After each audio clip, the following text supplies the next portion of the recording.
बिस्मिल्लाहिर्रहमानिर्रहीम। अल्लाहुम्मा सल्ली अला सय्यदिना व मौलाना मुहम्मदिन व अला आलिहि वसल्लम। एजुकेशन ऑफ इस्लाम के नाजरीन, एक और नई वीडियो में खुशामदीद कहते हैं। आज की वीडियो में हम आपको बताएंगे कि माँ का दूध बढ़ाने के लिए कुरान पाक की कौन सी सूरत है जिसके पढ़ने से इंशाअल्लाह ताला माँ का दूध जो है वो बढ़ जाएगा।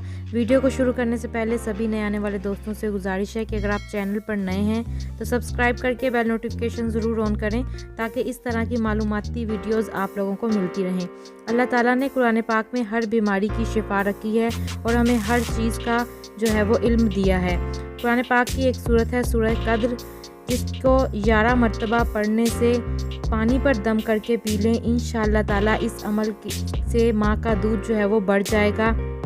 सूरह कद्र पढ़ने से पहले आपने 11 मरतबा दरूद इब्राहिमी पढ़ना है और उसके बाद 11 मरतबा सूरह कद्र पढ़ के फिर 11 मरतबा दरूद इब्राहिमी पढ़ना है और पानी पर दम करके माँ को पिला दें। चंद रोज़ा इस्तेमाल से ही इंशाअल्लाह माँ का दूध बढ़ जाएगा और बच्चे के लिए पूरा होगा इंशाअल्लाह ताला। अगर वीडियो अच्छी लगी हो तो लाइक और शेयर ज़रूर करें।